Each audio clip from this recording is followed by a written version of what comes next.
when we talk about sharpshooter, people always like, oh, Steph, oh, Clay. So who's the most underrated shooter in your opinion? Bradley Beal. Yeah, people don't talk about him. They didn't make the playoffs this year, no. And he consistently has had some big games this year. They've had injuries in Washington. So he's one of those guys that he's been flying under the radar, but before you look up statistically, you'll see him where he's done, you know, quite a bit of damage in the NBA, and hopefully one day he's on a winning team. You had the best shooting form in the universe. So who's got the best shooting form right now in the NBA? I would have to again say Bradley Beal. Bradley Beal?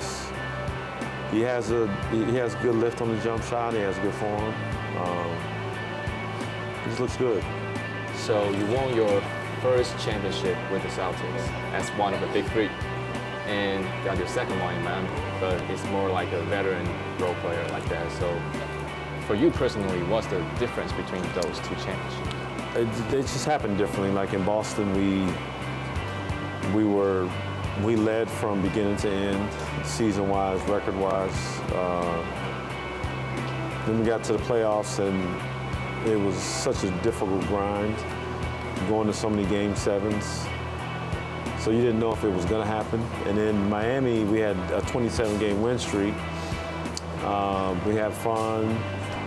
I mean, it was just a different challenge. Like each of those years felt like the hardest moments that I've ever gone through or faced in my life. And, you know, it's when you're winning, the teams that win always say, you know, we shocked the world or we proved people wrong, and that's what it always feels like, because you're always being told that you aren't capable, you can't win, and that's what it felt like the whole year. So the years where I did make the playoffs were fun and easy, but the two championships were the hardest thing ever. Best shooter always talk about muscle memory, but Steph Curry got some eye issues, and his vision is blurry, and he went all this year with a blurry vision and make those three. So what's your first reaction when you saw this? I actually didn't see it, but I understand it, because you really don't look at the rim. It's all about your body.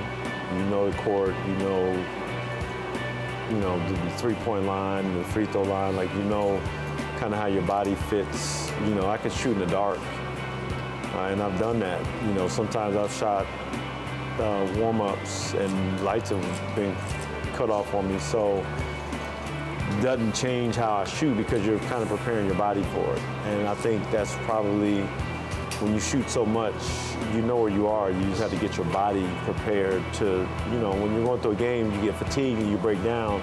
That's how you miss shots. But if you have a good, strong body, you go up there, you take a shot, you give yourself a chance to make it every time. So maybe that's how you've done that shot at the Game 6 of 2013 final. Oh, I've taken that shot, you know, in my career, I've taken that same shot thousands of times. Okay, thank you, Ray. Yeah, you're Appreciate welcome. the time. Yeah, you're welcome.